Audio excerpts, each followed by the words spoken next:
All right, ladies and gentlemen, welcome to our Property and Finance podcast with a very special guest, a repeat guest, I should say, David Bassanese, the Chief Economist of BetaShare's. David, welcome back. Great to be back. Thank you. Thanks for the opportunity. So, David and I covered some very interesting stuff in October last year, where interest rates were rising. Inflation back then, I think we had 7% in Australia and a bit over 7.7, close to 8% in the US. Interest rates were forecasted to go up another 1 or 2% back then. Now we've just had a recent rate rise last month. It's been a crazy few months globally in the forecast of interest rates. The US Fed Reserve 1 minute was saying they've got a couple more rate rises to go in October, November, and then all of a sudden they've had a change in direction and saying maybe we got it wrong and we might need to stimulate the economy next year and start cutting rates. And now they're talking about potentially 6 rate cuts next year, where the month prior they were talking about rates staying high till 2025. I can't keep up with what's going on. So what's leading all these changing opinions as such? What's making the US and even the RBA, the new governor, Michelle Bullock, she's got a tough gig on her hands right now, doesn't she? Yeah, so, what's been happening, the story this year has been, inflation's been coming down. So inflation's been coming down. Just to go back, I guess, as you're saying, this time last year, the fear was inflation's high. Central banks are still on the warpath in terms of raising interest rates. In terms of markets got it not too bad last year. This time last year, the markets were expecting the RBA to raise the cash rate up to 4%. We're ending the year at 4.35. So they were pretty close. We've obviously had some cycles through the year, but we're kind of ending where the rate rises we were expecting have happened, but the difference, we haven't had a recession. The first point is that the economy has been resilient, or global economy, the Australian economy has been resilient to the rate rises to date. But it hasn't come at the cost of inflation staying too high. Inflation has still kept coming down. And so the hoped for, but maybe not really expected soft landing scenario, many people have heard, by inflation coming down without the need for a recession, has gone from a hope to now the base case of many economists, myself included. And so that's why central banks now are talking about, cutting rates potentially next year, not because they fear a recession, but because inflation, at the moment, interest rates are at restrictive levels. They're higher than their long-run normal levels. And so if inflation is coming down and behaving, then they can so-called re-normalise rates and bring them back down to more normal levels. Re-normalise rates. I like that use of words. That's what we need to do, exactly. So just on that terminology, soft landing, it is thrown around a lot at the moment. Isn't there still a question whether that's going to be the case next year, right? So this is our last podcast to wrap up 2023. So going into 2024, what are the concerns? What are the things that people can sort of worried about? And the soft landing is definitely the question mark along for some, right? Still. Yeah, so, it comes down to consumer spend, the resilience of consumers, right? They are 50 to 60% of the economy in terms of spending. And in both Australia and the US, consumer spending in Australia has slowed, but we've had other things offsetting it, like we've had an infrastructure boom, we've had business investment strong, we've obviously had a big rebound in immigration and foreign students, and that's been adding to economic growth.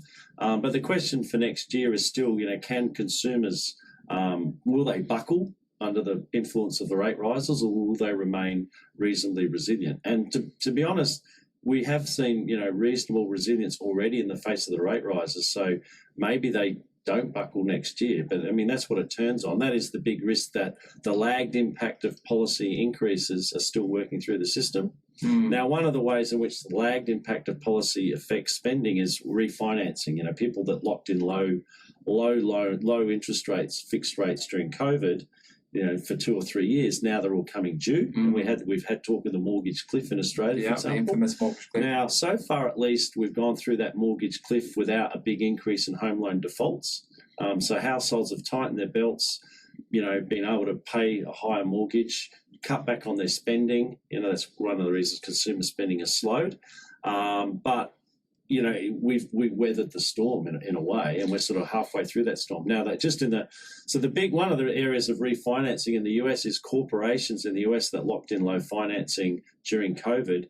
Some of their refinancing, they're going to come up to now face higher interest bills next year at current levels of rates. But again, if the Fed cuts rates, as they're now talking about, then even that risk goes away. So it ultimately comes back down to inflation. If inflation is behaving as I think it is doing, then a lot of the risks that we have kind of,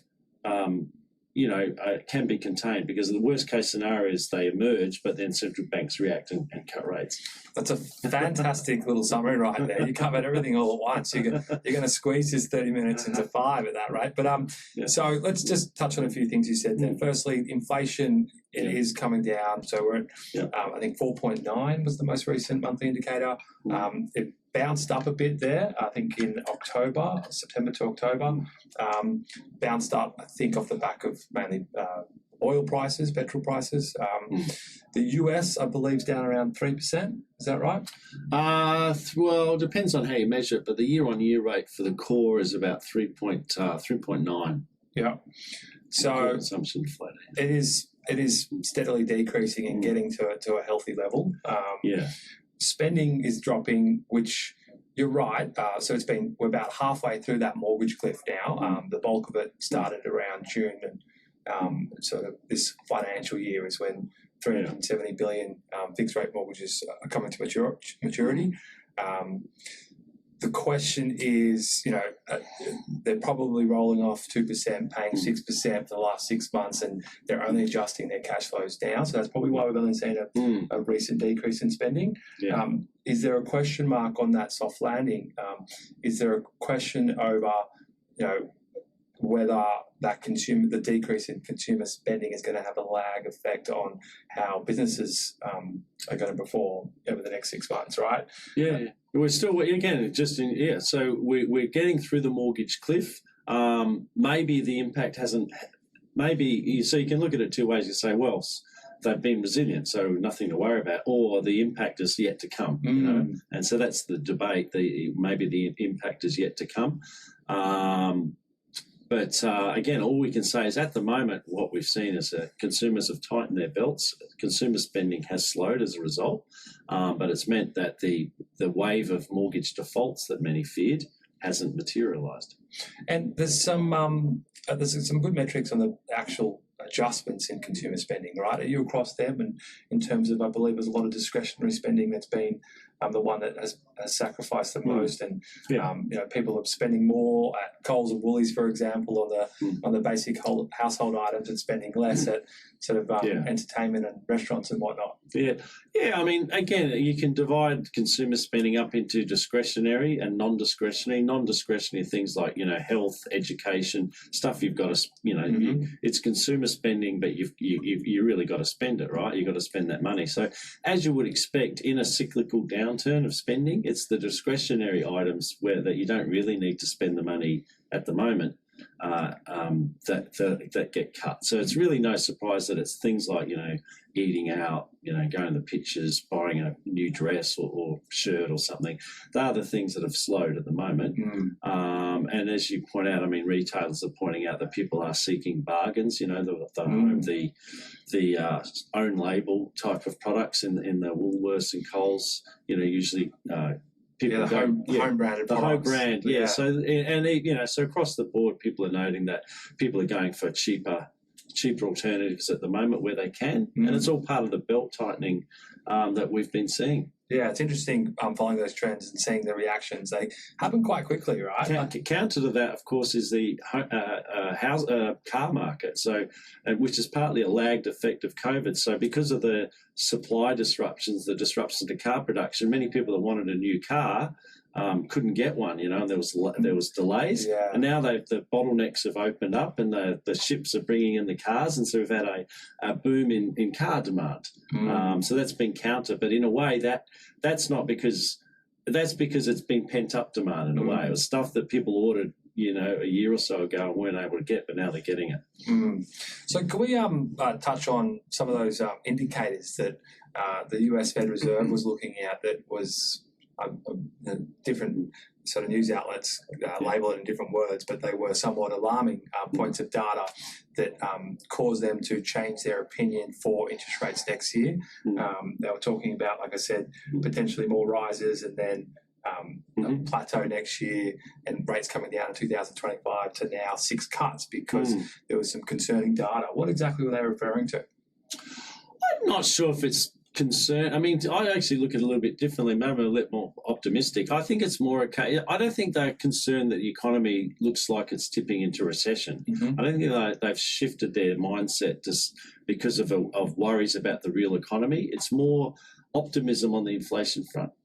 So that's why it's good. It's actually more, we're more and more confident that inflation seems to be easing. We're doing our job already. Yeah, it's more so it's more optimism on the inflation front than pessimism on the real economy front that is, I think, accounted for the shift. So there was no data in the economy that was of concern.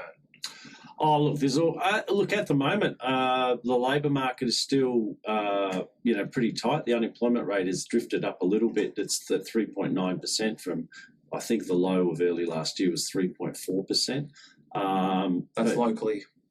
That's in Australia, we're at 3.7, but in the US it's close, it's 3.9. Okay. But they've had 0.5% increase from the low point. But broadly, you could say in both Australia and the US, there's been a gentle increase in the underlying trend of unemployment from the mid threes to now the high threes, so very gentle.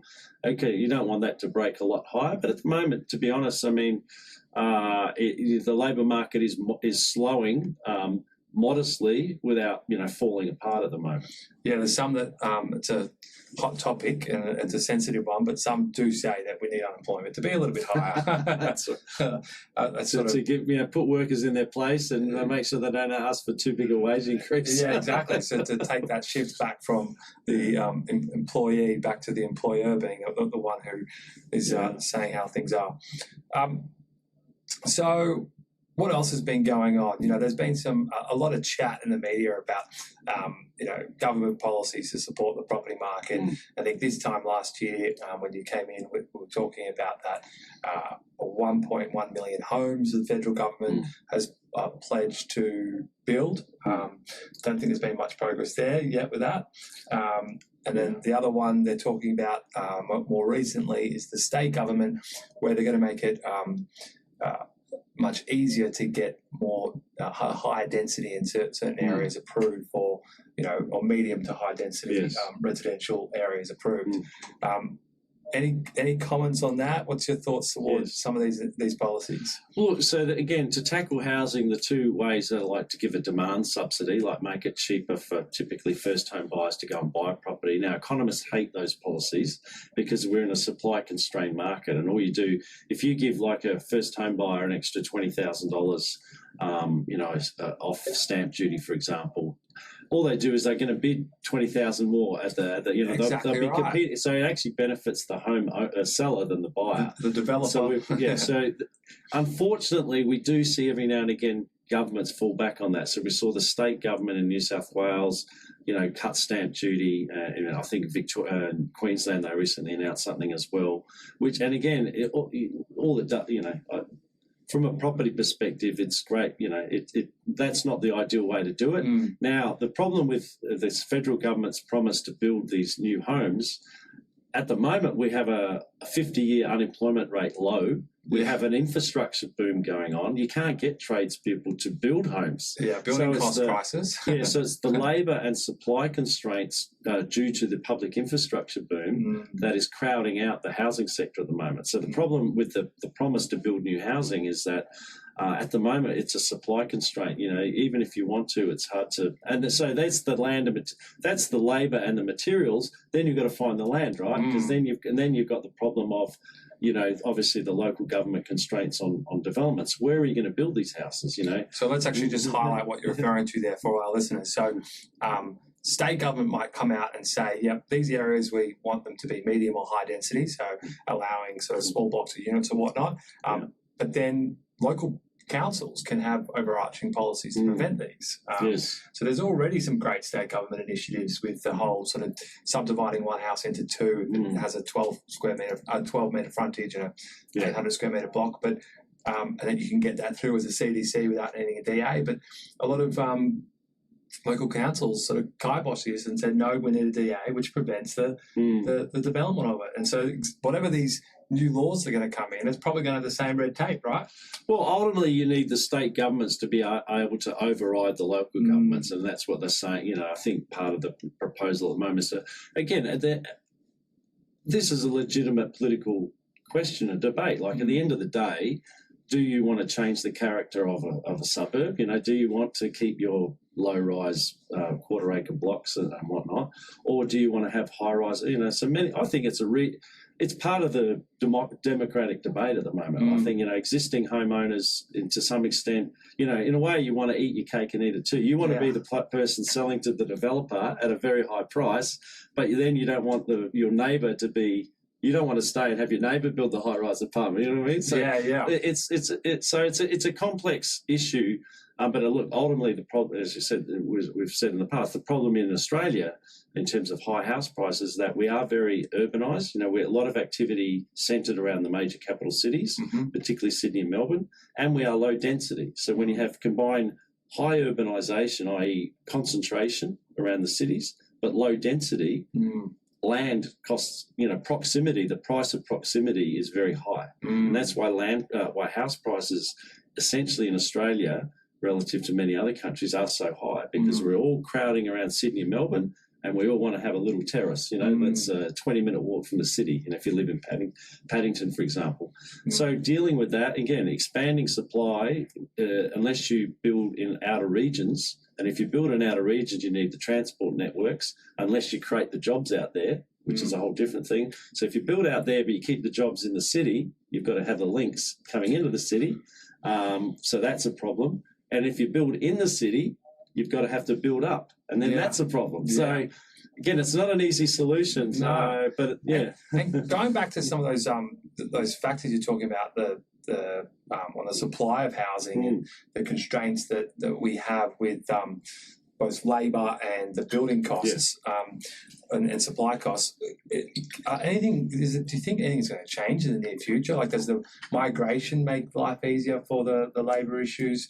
You know, there's no real overnight solution, is there? Well, Labor's been immigration's obviously had a mixed. In the one hand, yes, it provides labour supply, and so some of the bottlenecks in the labour market have been resolved. You know, certainly, you know, it's easier to get someone to you know work in restaurants and bars and whatnot. The backpackers have returned.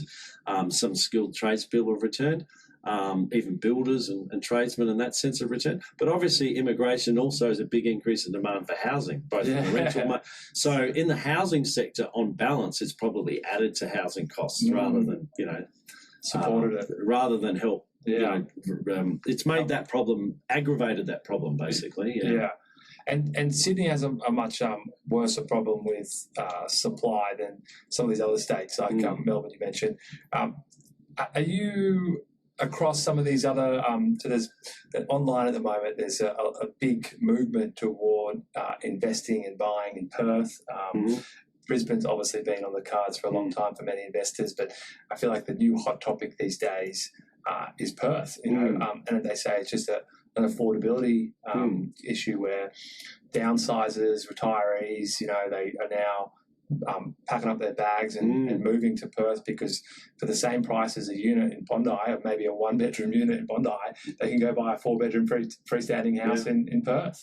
And we're seeing it again, I come from Adelaide originally, and Adelaide's been a long dormant property market, but certainly the last few years it's had a bit of a house price boom, and part of it has been, as you say, you know, people moving for affordability reasons out of Sydney, Melbourne, into Adelaide. And certainly if you're retiring and you don't need a job anymore, you can choose wherever you want to live, right? And so if quality of life is good and you can get a better house for the same amount of money, you can see why people are doing that. But then is that so as an investor looking at some of these markets, right? So Perth, I think they were recording some crazy growth the last sort of 2-3 years, which doesn't seem like it's sustainable growth moving forward. But people are saying that it will continue to grow purely because of these affordability issues. But then it doesn't become, if it keeps growing at that rate, it doesn't become the affordable solution. Yeah, I look at all these things equilibrate over time. So you get different cycles in different markets. So when Sydney, moves ahead very strongly, you get people moving out of Sydney, moving into Perth or Adelaide, and then their property prices go up relative to Sydney, and things kind of re-equilibrate. So I think that's sort of the process we're in at the moment. The house price gains were sort of late, led by Sydney and Melbourne, and but now the rest of the cities are catching up, and we're seeing it even in the regionals. State capital cities in the last year have led the advance, and the regions not so much. But now the regions are sort of catching up. But they all, again, you look at relativity. So there's a way these things sort of equilibrate over time. So in Perth, for example, they had a massive, we had a mining boom 10 years ago. Perth market. There was one point in, I think it was 2016. It was 2006. I can't remember the year, but where the median price of a property in Perth was higher than in Sydney because they had such a massive housing boom. But then they had 10 years of dormant, of nothing, the market went down, Which can easily happen again, right? Yeah. But now it's a correction to that. So Perth market was so weak for so long that it got pretty cheap. And now it's turning, the affordability has suddenly kicked in, and now it's sort of re-equilibrating to the upside. And the $1 million question that we always get asked is, it's not related to another mining boom, right? There is still a strong mining sector over there, but there's already the housing required for that. Yeah, it's like a relative value thing. You can think of each capital city as like a different asset, and if one asset gets relatively cheap compared to the other, compared to its sort of long run, trends, then there's a regression to the mean. Well, I don't want to get too technical, but if Perth gets relatively cheap compared to Sydney, you don't need a mining boom. That'll tend to be investors or people just moving between the cities and sort of re-equilibrate that. Yeah, purely and vice versa. Yeah, purely as people seek value. Yeah, and at the moment, I think areas like Adelaide, Perth, maybe Brisbane to an extent, do look good value compared to Sydney and maybe Melbourne, and so with that re-equilibration.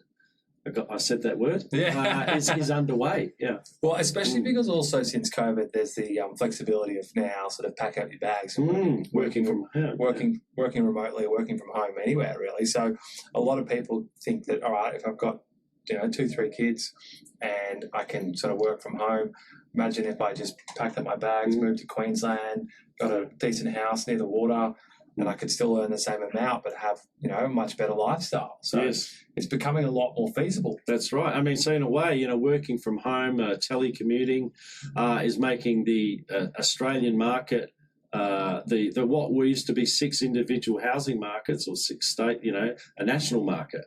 So maybe you're going to find there's going to be more, maybe going forward, Perth and Adelaide won't be at such a discount to Sydney. Domestic migration will become a lot more common. Yeah, exactly. Yeah. So I know I'm mindful of time. A couple more things I really want to cover with you. Another hot topic that's coming up a lot, this geopolitical risk around, there's a lot of things going on in the world at the moment. Globally, we've got the war in Israel and Gaza. How are these external factors affecting our economy? There's a lot of sort of comments in the news around it, but how does the war in Israel, what are the major concerns for our economy here or globally? Well, I think at a broad brush, I mean, first we had obviously Russia's invasion of Ukraine last year, which saw oil prices and food prices initially spike high, but thereafter they came back down again. And as horrible as it is for Ukraine and Russia in this horrible war, the global implications have been pretty limited. And in that sense, because what we were concerned about is particularly sanctions on Russia. If you stop allowing Russia to export oil, suddenly it adds to oil shortages and potentially increases the price. Which it did. For a while, but then what we saw is that Russia, despite the sanctions, was still able to export its oil. You know, India, China, even the Middle East was taking Russian oil. So, in a way, the ease with which Russia was able to evade the sanctions meant that oil prices didn't explode higher as we feared. Now, in the case of Israel and Gaza, the big, from a financial market point of view, global economy point of view, was would Iran get dragged into the war? Because Iran is also a major oil producer. And if it turned out that Iran was implicated in this war, and, you know, the pressure was brought that they had to, you know, the US and Europe had to impose sanctions on Iran. Similar sanctions. Same sort of thing. So ultimately that was the fact of the thing. And again, on the weekend that Hamas attacked Israel, oil prices spiked, I think, $10, you know, on the day. But again, the good news, at least from a financial market point of view, is that oil prices have since come back down again. Iran hasn't been dragged into the war, and countries are, you know, so there's no pressure at the moment to impose sanctions on Iran. So oil is still flowing out of Iran. But then it could still happen, those sanctions. And I believe, correct me if I'm wrong, in the Middle East it's like a third of the world's oil supply, right? Yeah, through I think I can't even say the word, the Hummus Straits or the so the big producers and there's a big sort of transport network that through which the oil flows, and so you don't want any disruptions to those areas.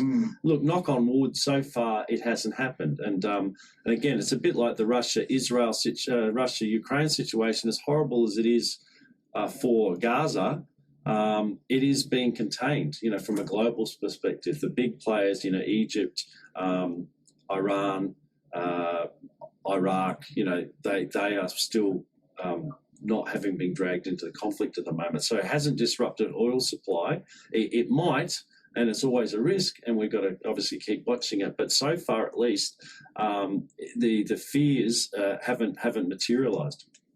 From a financial market, global economy perspective. Yeah, so that spike in oil prices, the weekend the Gaza-Israel war sort of erupted. Yes, that was just punters basically betting that the oil prices. Well, the fear of disruption to supply. Yeah, and again, at the moment, the fear that so two things have happened. That hasn't materialised. Iran is still producing and exporting oil, but also we've found that OPEC, the non-OPEC supply is increasing. So, you know, the US is a major oil producer now, produces a lot of its own oil, shale oil, and there's other countries outside of OPEC that are increasing supply. OPEC have been trying to cut their own supply to prop up the price. You know, Saudi Arabia cut its production late last year. It's kept that production cut in place. There was actually a meeting recently of the OPEC members where they agreed to another production cut, but they didn't allocate it to them. No one's quite sure who's going to make the cut. You know, no one wants to. Everyone else wants everyone else to cut their oil production, but no one wants to go first. Exactly. So at the moment, you know, oil prices have been weakening because there's, you know, it seems that OPEC can't restrict supply enough to keep the price up. All right. Well, we've covered a lot of great things there. Like I said, mindful of time. The $1 million crystal ball question I'm going to sort of wrap up today with is a bit of a forecast. I wouldn't say forecast, but what are the things that we should watch going into 2024? What are the data points that are sensitive, and what are going to be the good news signs if we see certain things go certain ways? Obviously, there's still a bit of volatility out there. Consumer sentiment is definitely low. Confidence is definitely low. In the property market, on the real estate front, we're still seeing buyers be reluctant to make offers. You know, leading into Christmas, that buyer fatigue kicked in a little bit early this year. You know, with that changing forecast up and down overnight, like a yo-yo with rates, people didn't know what to do. I feel like they sort of parked the property journey until next year. So I personally do think there's going to be some pent-up demand. There's a flurry of property buyers on the sidelines next year. But what should we keep our eyes on in terms of data? Obviously, the big one, inflation. If it keeps trending down. Is that basically all we need to see? Well, that is a lot of things to think about, but that is ultimately the most critical thing, is that we need to see inflation, which is still too high, keep coming down. It keeps coming down in an orderly fashion. Like it has been? Yeah, central banks can move from raising rates to holding rates and then eventually cutting rate without a recession. So that's like great news. That's what we want to see. And I think there's a good chance of that. The other thing is the resilience of consumers. Will they buckle, or will they kind of keep, again, spending is slow, but it hasn't collapsed. And so that's the other thing to watch. Obviously, the geopolitical issues that we've mentioned, we don't want to see any escalation on that front. But if inflation keeps trending down, consumer spending holds in, as households don't buckle too much.